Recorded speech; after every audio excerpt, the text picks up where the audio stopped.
আল্লাহ পাক যদি বলে ফেলেন, ও আবু বকর, তোমার নেক আমল, নামাজ, রোজা, হজ, যাকাত, তেলাওয়াতের সব আমল ফিরায় নাও, আমার জান্নাত তুমি আমারে দিয়া দাও। আমি যদি বলি, আল্লাহ আপনি ফিরাইয়া চাইলেন কেন? আল্লাহ যদি বলে, আবু বকর তোমার নামাজ আমার কাছে পছন্দ হয় নাই, ওই মহিলা যেমন কাপড় নিয়ে ফিরাইয়া দিছে, কাপড় পছন্দ হয় নাই। আল্লাহ যদি বলে, ও আবু বকর তুমি যে জিকির করেছো আমার পছন্দ হয় নাই, তুমি যে তেলাওয়াত করেছো আমার পছন্দ হয় নাই, যেইভাবে তেলাওয়াত করলে আমি খুশি হইতাম ওইভাবে তেলাওয়াত করতে পারো নাই, যেইভাবে সেজদা দিলে আমি আল্লাহ খুশি হইতাম ওইভাবে সেজদা দিতে পারো নাই, যেইভাবে জিকির করলে আমি আল্লাহ খুশি হইতাম ওইভাবে জিকির করতে পারো নাই। এখন তোমার জানমাল তুমি নিয়ে যাও, আমার জান্নাত আমারে ফিরাইয়া দাও। সাথে সাথে অর্ডার হয়ে যাবে, জাহান্নামের ফেরেশতা আমার হাতে হ্যান্ডকাপ লাগায় দিবে। ও নবী, আমি একটা সেকেন্ডের জন্য জাহান্নামের গরম সহ্য করতে পারবো না, সূর্যের গরম সহ্য করতে পারবো না। ও নবী, আপনিই তো বয়ান করিয়া বলেছেন হাসরের ময়দানটা বড় ভয়ঙ্কর হবে। আম্মা জান আয়েশা রাদিয়াল্লাহু তাআলা আনহা বলেন, একদিন দেখি আমার মায়ার নবী আমার হুজরায় বসে বসে বসে বসে গুনগুন করে কান্না করেন। আমি আয়েশা প্রশ্ন করলাম, পয়গম্বর আপনি কেন কান্না করেন? আমি আয়েশা কোনো বেয়াদবি করছি নাকি নবী? আমার নবী বলেন, আয়েশা তুমি কেন বেয়াদবি করবা? বলে, নবী আমার তো বয়স অনেক কম, 6 বছরে আপনার সাথে আমার বিবাহের বন্ধন হলো, 9 বছরে আমি আপনার ঘরে আসছি, 18 বছরের সময় নবী দুনিয়া থেকে বিদায় নিলেন। আমার এই 9 বছর আপনার ঘরের মধ্যে আমি বিচরণ করতেছি। 9 বছর বয়সে আপনার ঘরে আসার পরে আমি কি বুঝবো? কোনো ভুল হতেই পারে, এই ভয়ে আমি কান্না করেন কিনা আমার বেয়াদবির কারণে? নবী বলেন, না না ও আয়েশা, আমি কান্না করার কারণ হাসরের ভয়ঙ্কর অবস্থার কথা আমার মনে পড়ে গেল। আম্মা জান আয়েশা বলেন, নবী কেমন ভয়ঙ্কর অবস্থা হবে হাসরের মাঠে? মায়ার নবী চোখের পানি ছেড়ে বলেন, আয়েশা হাসরের ময়দানে সমস্ত নবী পয়গম্বর সব হাসরের মাঠের মানুষগুলো কিয়ামতের হুঙ্কার যখন শুরু হয়ে যাবে, হাসরের এই জমিনটাই হবে কিয়ামতের মাঠ। সিরিয়ার জমিন হবে আমার আল্লাহর বিচারালয়, আদালত। আমার আল্লাহ হবেন বিচারক। হাসরের ময়দানে মানুষগুলো উলঙ্গ দাঁড়াবে, আল্লাহর আদালতে হাজির হইয়া আল্লাহ বলবে, সূর্যটা নিচে নেমে সব তাপগুলো ছেড়ে দাও। সূর্যের গরমে মাটির জমিনটা পুড়িয়ে তামা হয়ে যাবে। আসসালামু আলাইকুম। হুমায়রা টিভি ইউটিউব চ্যানেলে আপনাদের স্বাগত। ধৈর্য ধরে সাথে থাকার জন্য ধন্যবাদ। ভিডিওটি কেমন লাগলো কমেন্ট করে জানাবেন। ভালো লাগলে বন্ধুদের শেয়ার করবেন। সবাই ভালো থাকবেন। আসসালামু আলাইকুম। পেটে বড় ক্ষুধা। অপরদিকে আমার আল্লাহ কাহারিয়াতের আওয়াজ দিবেন, লিমানিল মুলকুল ইয়াউম লিল্লাহিল ওয়াহিদিল কাহ্হার। আমার আল্লাহ পাকের রাগান্বিত আওয়াজ এত বিকট হবে যে হাসরের ময়দানটা থরথর করে কেঁপে উঠবে। আমার মায়ার নবী কাঁদেন আর বলেন, আয়েশা এত ভয়ঙ্কর হাসরের ময়দান হবে যে নবীদের কোনো গুনাহ নাই, সেই নবীরা নাফসি নাফসি বলে কান্না শুরু করবেন, উম্মতের কথা ভুলে যাবেন। মুসা নবী কাঁদবেন, আল্লাহ আমাকে বাঁচাও। ঈসা নবী কাঁদবেন আর বলবেন, আল্লাহ আমাকে বাঁচাও। ইব্রাহিম নবী কাঁদবেন, আল্লাহ আমাকে বাঁচাও। আমার আম্মা জান আয়েশা রাদিয়াল্লাহু আনহা বলেন, নবী যখন সব নবীরা নাফসি নাফসি বলে কাঁদবে তখন উম্মতের কি উপায় হবে? আর আপনি তো দোজাহানের সরদার, রহমাতুল লিল আলামিন। সমস্ত নবীরা নাফসি নাফসি বলে কাঁদবে, তখন আপনি দোজাহানের নবী কি করবেন? মায়ার নবী কান্না করে বলে, আয়েশা আমি তখন নাফসি নাফসি বলে কাঁদবো না, আমি মাকামে মাহমুদে সিজদায় পড়ে যাব। আর আমি আমার আল্লাহকে বলবো, আল্লাহ আমার উম্মতের বাঁচাও, আমার উম্মতের বাঁচাও। আমার একটা উম্মত যেন জাহান্নামের আগুনে না যায়, কারণ আমার উম্মতের জন্য আমার মায়া, আমার উম্মত যদি জাহান্নামে যায় আমি জান্নাতের দরওয়াজায় যাব না।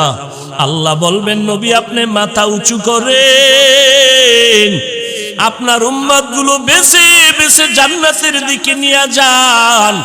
আম্মা জান আয়েশা বলে নবী কোটি কোটি কোটি সহস্র কোটি মানুষের মধ্যে আপনার উম্মতগুলো কেমন করে বাছাই করবেন? মায়ার নবী বলেন ও আয়েশা, বকরির বলো পাল, এই গরুর পাল বকরির পালে যদি কারো সাদা রেখা থাকে ওইটা চিনা সহজ কিনা? বলে হ্যাঁ। নবী বলেন ও আয়েশা, হাজার কোটি কোটি মানুষের মধ্যে আমার যারা খাস উম্মত হবে, আমার যারা আদরের উম্মত হবে, 5 বেলার ওযু বানাইয়া যারা নামাজের মুসাল্লায় যাবে, এদের ওযুর অঙ্গগুলো নূরের আলোর দ্বারা ঝলমল করতে থাকবে। আমি নবী দেখে দেখে বাছাই করে করে জান্নাতের দরওয়াজায় নিয়ে যাব। ও নবীর উম্মতের দল, আল্লাহর দরবারে আমলের বড় দাম। মদিনার নবী বলেন আমল করো তবে ইখলাসের সাথে আমল করো। ও বান্দা অল্প আমলও যদি করো আল্লাহর কাছে সম্মান বেড়ে যাবে, আল্লাহ পাক সম্মানের মাকাম বাড়ায় দিবেন। ও পর্দার আড়ালের আম্মা জান, আপনারা নবীদের মা, সাহাবায়ে কেরামের মা, আউলিয়ায়ে কেরামের মা, হাফেজে কোরআনের মা, আপনারা আয়েশা রাদিয়াল্লাহু আনহার মতো নারী, ফাতেমা রাদিয়াল্লাহু আনহার মতো নারী, আপনারা খাদিজা রাদিয়াল্লাহু আনহার মতো নারী। আমার নবী সাহাবায়ে কেরামদেরকে বলতেছেন এক আল্লাহর বান্দি এমন কোন গুনাহ নাই করে নাই জীবনটা গুনাহে সাগর বানাইয়া। ওই জাহান্নামী গুনাহগার বান্দিটা একদিন রাস্তা দিয়া হাঁটতেছে, হঠাৎ করে দেখে রাস্তার কিনারে একটা কুকুর পানির পিপাসায় ছটফট করতেছে। জাহান্নামী গুনাহগার বান্দিটার অন্তরে মায়া, দৌড়াইয়া পানির কূপে গিয়া পানি আনার জন্য রেডি হয়ে গেল। পানি নিয়ে কুকুরটাকে পান করাবে, কিন্তু পানি নেওয়ার কোনো পাত্র নাই। আল্লাহর বান্দি জাহান্নামী নারীর পায়ে চামড়ার মুজা খুলিয়া এরপরে পানি উঠাইলো। পানি উঠাইতে মুজার নিচেও পানি ধরা যায় না। ওই মহিলার মাথায় ছিল একটা ওড়না, ওড়নাটা খুলিয়া ওড়নার এক মাথা দিয়া মুজায় গিরা লাগাইয়া পানি উঠাইলো। চামড়ার মুজায় পানি নিয়ে কুকুরটাকে পান করায়া দিল। মদিনার নবী বলেন ও সাহাবায়ে কেরাম, এই জাহান্নামী গুনাহগার বান্দিটা যখন পানি পান করায়া দিল কুকুরকে, গায়েবী আওয়াজ আসা শুরু হয়ে গেল, ও জাহান্নামী নারী, তোমার এই অল্প আমল এর বিনিময়ে তোমার জীবনের সব গুনাহগুলো মাফ হয়ে গেল। এখন তোমাকে জান্নাতের খাতায় নামটা উঠাইয়া দেওয়া হলো। ও আল্লাহর বান্দিরা, ও আল্লাহর বান্দারা, ও যুবক, অল্প আমল নাজাতের যথেষ্ট, তবে কোন দিনে আমল কবুল হবে জানা নাই। এই জন্য আমলের দরজা বন্ধ করা যাবে না। আর একজন আল্লাহর বান্দি জীবন ভর নেক আমল করলো, কিন্তু জীবনের শেষে একটা ছোট্ট অন্যায় করেছে, যেটা সামান্য। একটা বিড়ালকে ঘরের খাঁচায় আটকাইয়া খানাও দেয় নাই, কোথাও খাওয়ার সুযোগও দেয় নাই। ওই বিড়ালটা ধুকে ধুকে ক্ষুধার তৃষ্ণায় মরিয়া গেল। মদিনার নবী বলেন ও সাহাবায়ে কেরাম, ওই মহিলার জীবনের আমলের পরে শেষ জীবনে সামান্য একটা অন্যায় করার কারণে গায়েবী আওয়াজ আসলো, ও নারী, তোমার এই একটা ভুলের কারণে জীবনের সব নেক আমলগুলো বরবাদ হয়ে গেল। ও নবীর উম্মতের দল, এই জন্য নবী হাদিসে বলেন ছোট ছোট আমলকে ছোট মনে করে ছাড়িও না, কারণ আল্লাহ যদি ছোট একটা আমলে ক্ষমা করিয়া দেয়, তোমার আমার কাছে ওই ছোটটাই অনেক বড় হয়ে যাবে। আর ছোট ছোট অন্যায়কে ছোট মনে করে করিও না রে বাবা, কারণ ছোট একটা গুনার কারণে যদি আমার আল্লাহ বেজার হয়ে যায়, তাহলে হাজারো বড় অন্যায়ের থেকে ছোটটাই আমার কাছে বড় হয়ে যাবে। ও আল্লাহর বান্দারা, এই বরকতের মাস রজব, সামনে শাবান, তারপরে রমজান, আল্লাহর কাছে তওবার জন্য তৈরি হয়ে যাও। শয়তানের ধোকায় তো গুনাহ করিয়াই ফেললাম, জান্নাতের চিঠি পাইয়া আবু বকরের মতো বান্দা যদি কান্না করে কাটাইতে পারে, আপনার আমার চোখে কেন পানি নাই? একমাত্র কারণ গুনার কারণে দিলটা শক্ত। এই জন্য চোখে পানি আসে না। দিলটা নরম করার, কান্না আসার একটা মেডিসিন আছে, তাহাজ্জুদের নামাজ। ভোর রাতে মাওলার দরবারে আমলের জন্য চোখের পানি আসবে, দিল নরম হবে।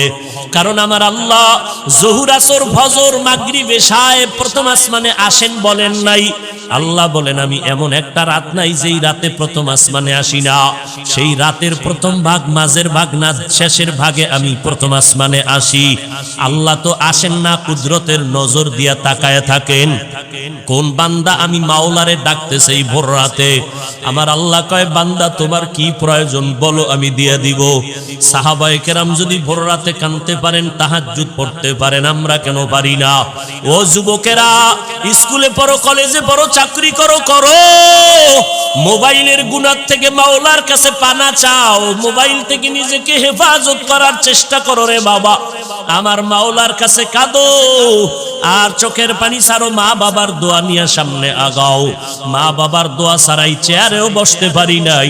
মা বাবার চোখের পানি কান্না ছাড়া আলেম হতে পারি নাই। তুমি আজকে টাকার মালিক, বাড়ি গাড়ির মালিক, পরীক্ষায় ভালো নাম্বার পেয়েছো, তুমি জানো না এর পিছনে কার অবদান, কার ত্যাগ তোমার জানা নাই। ওরে তোমার পেছনে তোমার মায়ের কান্নার আওয়াজ, তোমার বাবার হাড় ভাঙা কষ্ট। ওই মা কত রাত্র ঘুমায় নাই, ওই মা বাবা জীবনটা দিয়া কান্না করে করে তোমাকে আমাকে মানুষ বানায় দিলে। এই চেয়ারে বসার জন্য কত কাঁদাই যে, মা কাঁদলেন, বাবা কাঁদলেন। এখন এত বড় হয়ে গেছি, মানুষ কত সম্মান করে। বাড়িতে গেলে মাঝে মাঝে ঘুমায় যাই, মশারি পর্যন্ত টানানোর খেয়াল থাকে না। সকালবেলা দেখি আমার মাথার উপরে মশারি টানানো, কে আমারে ঘুমের মধ্যে মশারি টানায় দিল? খোঁজ নিয়ে দেখলাম কেউ না। আমার মা বলে বাবা রাতের গভীরে দেখি মশায় তোমাকে কষ্ট দেয়, আমি মা পাহারাদারি করিয়া মশারি টানায় দিলাম। ও ছাত্র ভাই, ও যুবক, ও বৃদ্ধ বাবাজি, এই ময়দানে জানি না কারা ইয়তীম। কে যেন মা বলে ডাক দিতে পারে না, কে যেন বাবা বলে ডাকতে পারে না। ওই মা বাবার দোয়া আল্লাহর কাছে যাইতে কোনো পর্দা নাই। ও যুবক, কারে জানি মা কয়া ডাক না দিয়া মায়েরে কাঁদাইছো। যতই বাহাদুরি করো রে বাবা, ওই মায়ের ঋণ আদায় করা যাবে না রে বান্দা। খাজা মঈনুদ্দিন আজমিরি রহমাতুল্লাহ আলাই মদিনার থেকে ভারতে আসছেন, কালেমার দাওয়াত দিলেন।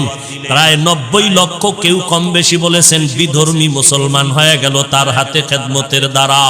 খাজা মঈনুদ্দিন চিশতি আজমিরি মায়ের কাছে আনন্দ করে, মা আমার হাতে এত লক্ষ বিধর্মী মুসলমান হয়ে গেল। মা বলে বাবা তোমার আনন্দের কি আছে, এগুলোর পেছনে আমি মায়ের অবদান বেশি। মঈনুদ্দিন বলে মা তোমার অবদান কি বলো? মা বলে ও সন্তান, তুমি আমার গর্ভে যখন আসছো, আমি মা এক রাত ঘুমাই নাই। আমি মালিকের সেজদায় পড়ে মালিকের ডাকছি আর দোয়া করেছি, আল্লাহ তুমি আমার গর্ভের সন্তানটাকে কুতুবুল আলম বানায় দাও। ও খাজা মঈনুদ্দিন, তুমি যখন দুনিয়াতে আসছো, আমি মা তোমাকে দুগ্ধ পান করাইছি। আল্লাহর কসম, যতদিন তোমাকে আমি দুধ পান করাইছি রে মঈনুদ্দিন, একটা ফোঁটা দুধ তোমার মুখে আমি বিনা অজুতে দেই নাই। ও পর্দার আড়ালের আম্মা জান, আপনার কি মনটা চায় না এমন একটা সন্তানের মা হয়ে কবরে যাবেন? সন্তান মোনাজাত দিয়া কোরআন পড়ে আপনার জন্য দোয়া করবে, আপনার জানাজার ইমামতি করবে, আপনার জন্য কলিজা ভেঙ্গে দোয়া করবে। আপনার সন্তানের ডাক্তার বানাবেন আলহামদুলিল্লাহ, ইঞ্জিনিয়ার বানাবেন আলহামদুলিল্লাহ, বাধা নাই। তবে আপনার সন্তানটাকে কোরআনওয়ালা বানায় যান, কোরআন পড়ায় যান। আপনি মা আদর্শ দিয়া সন্তানকে আদর্শওয়ালা বানায় যান। আপনার সন্তানের ব্যবহারে যেন আলেম ওলামারা কষ্ট না পায়, আপনার ব্যবহারে যেন এলাকার মুরব্বীরা কষ্ট না পায়, আপনার সন্তানের আচরণে যেন কোনো মানুষ কষ্ট না পায়। আপনি যদি আদর্শ দিতে পারেন, সন্তান আদর্শওয়ালা হয়ে যাবে। এই জমিনে যত দেখেন ডিসি সাহেবের ব্যবহার অনেক ভালো, চেয়ারম্যান সাহেবের ব্যবহার ভালো, এসপি ওসি সাহেবের ব্যবহার ভালো। খোদার কসম করে বলে গেলাম, যত ভালো ভালো বলবেন, খোঁজ দিয়ে দেখবেন এই ভালোর পেছনে ভালো মায়ের আদর্শ নিহিত আছে। ওই মা বাবার দোয়া নিয়ে সামনে আগাওরে যুবক, কয়দিন আর দুনিয়ায় বাহাদুরি করবারে বাবা। এমন একটা দিন নাই যে যুবকের লাশের খবর নাই। এখনো যারা আমল করতে পারো না, তওবা করো, মনে মনে আমার আল্লাহকে ডাকো, আর আল্লাহকে বলো, আল্লাহ এত সুন্দর এক বেহেশতের বাগানে বসিয়া দেখি কত মানুষের চোখে পানি, আমার চোখে কেন পানি নাই? অবশ্যই আমার মা বাবা বুঝি বেজার হয়ে গেল, গুনার কারণে আমার আল্লাহ বেজার হয়ে গেল। সূর্যের গরম সইতে পারি না, মশার কামড় সইতে পারি না। ওরে গুনাহগার হইয়া যদি কবরে যাও, ওই কবরে জাহান্নামের গরম কেমন করে সহ্য করবা? ওই কবরের মাটির চাপ কেমনে সহ্য করবা? ওরে বান্দা, ঘুমানোর আগে একটু চিন্তা করিয়া তওবা করো, আর আল্লাহকে মনে মনে বলো, আল্লাহ জীবনে শয়তানের ধোকায় অন্যায় তো কম করি নাই, আলেমের বিরুদ্ধে তো কম অপপ্রচার চালাই নাই, কোরআন হাদিসের বিরোধিতা তো কম করি নাই, মা বাবারে কষ্ট তো কম দেই নাই। আজকে থেকে আল্লাহ তোমার কাছে মাথা নত করে তওবা করতেছি। জীবনে মরিয়া গেলে যাব, হায়াতের মালিক আল্লাহ, ইজ্জতের মালিক আল্লাহ, রিজিকের মালিক আল্লাহ। আমার আল্লাহ বলে, তুমি মুফতি না হইয়া মরিও না বলে নাই, ওয়ালা তামুতুন্না ইল্লা ওয়া আনতুম মুসলিমুন।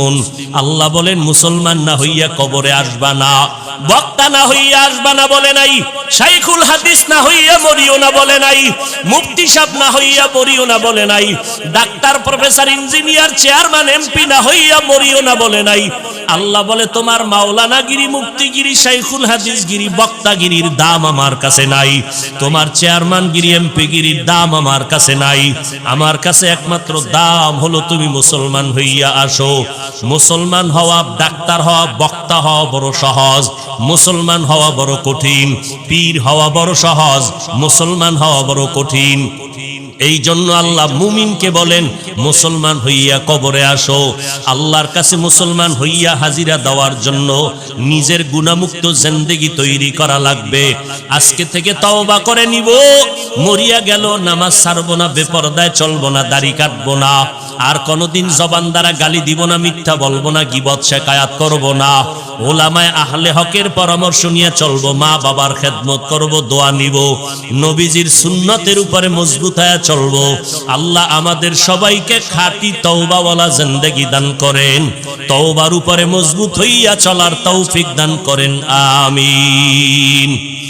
মাদ্রাসার মুহতামিম সাহেব হুজুর, আমার কলিজার টুকরা, হাজারো লাখো আলেমের উস্তাদ হযরত আমাদেরকে নিয়ে দোয়া করবেন। আমি শুরুতেও খরিদনে কো जैसे हो रोशन मेरे कल्बो रूहो, आए थे हम कुछ न कुछ खरीदने को,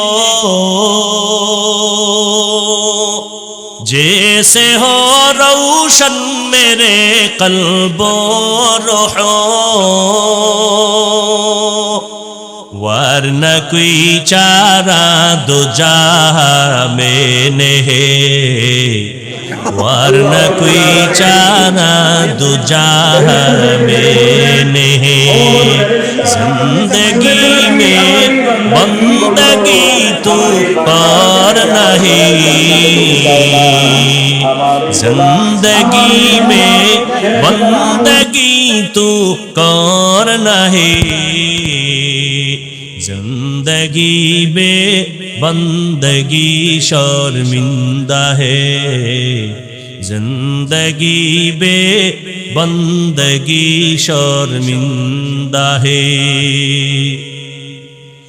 दुनिया में हो दुनिया का तलबगार ना हो,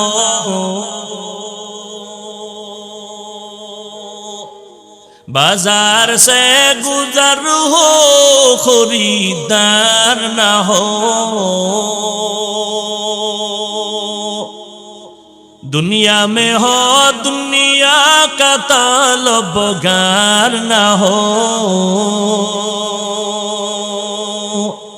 बाजार से गुजर हो खरीदार ना हो ये दुनिया एक मिसल कागज फूल है ये दुनिया एक मिसल कागज फूल है जिंदगी में बंदगी तो कर लहे जिंदगी में बंदगी तो कर लहे जिंदगी बे बंदगी शर्मिंदा है जिंदगी बे बंदगी शर्मिंदा है जिंदगी बे बंदगी शर्मिंदा है। আসসালামু আলাইকুম। হুমায়রা টিভি ইউটিউব চ্যানেলে আপনাদের স্বাগতম। ধৈর্য ধরে সাথে থাকার জন্য ধন্যবাদ। ভিডিওটি কেমন লাগলো কমেন্ট করে জানাবেন। ভালো লাগলে বন্ধুদের মাঝে শেয়ার করবেন। সবাই ভালো থাকবেন। আসসালামু আলাইকুম।